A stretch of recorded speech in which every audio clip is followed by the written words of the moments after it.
পটুয়াখালীর কলাপাড়ায় শুরু হয়েছে রস পূর্ণিমাকে কেন্দ্র করে রাজ উৎসব।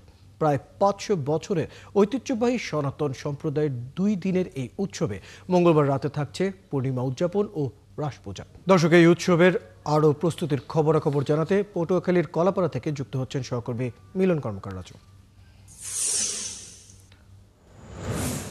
রাজু, কি আয়োজন রয়েছে উৎসবকে ঘিরে, কিরকম প্রস্তুতি চলছে?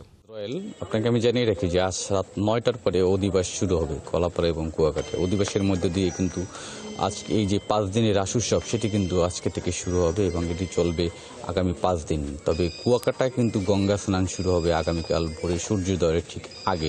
সূর্যোদয়ের পরে কিন্তু কুয়াকাটা ধর্মীয় অনুষ্ঠান, তারপরে দুপুরের পরে কিন্তু কুয়াকাটা ধর্মীয় অনুষ্ঠান শেষ হয়ে যাবে।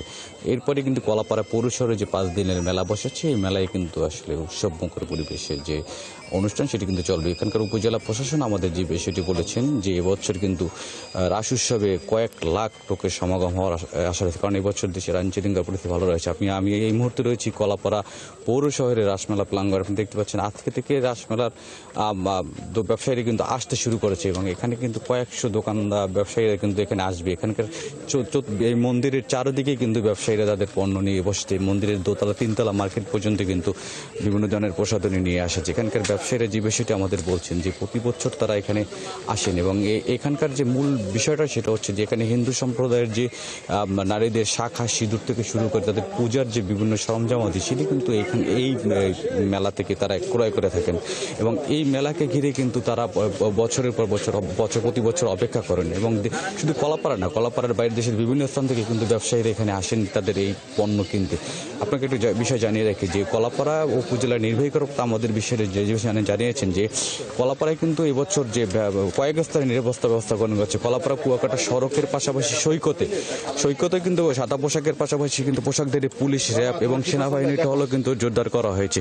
আপনাকে আরেকটি বিষয় আপনাকে জানিয়ে রাখি, কুয়াকাটা হোটেল মোটেল ওনার্স অ্যাসোসিয়েশনের যে সাধারণ সম্পাদক আমাদের যে বিষয়টি বলেছেন যে তারা এখানে প্রতিটি হোটেলে কিন্তু ৫০ ভাগ ছাড় ঘোষণা করেছেন। সেই হিসাবে এখানে কিন্তু যারা পর্যটক আসবেন তাদের জন্য কিন্তু একটা বিশেষ সুবিধা রয়েছে, কারণ আগামী ৩-৪ দিন কিন্তু কুয়াকাটায় প্রচুর পর্যটকের সমাগম হবে এবং সেই হিসেবে কিন্তু তারা এখানকার হোটেলের বুকিং রেখেছে এবং আজকে থেকে কিন্তু পর্যটকরা কুয়াকাটায় আসতে শুরু করেছে। আগামীকাল সকালে পুণ্যস্নান হবে এবং পুণ্যস্নানের মধ্য দিয়ে কিন্তু কুয়াকাটায় রাস উৎসবের শেষ হলেও কিন্তু কলাপাড়ায় চলবে আরও আগামী ৪ দিন।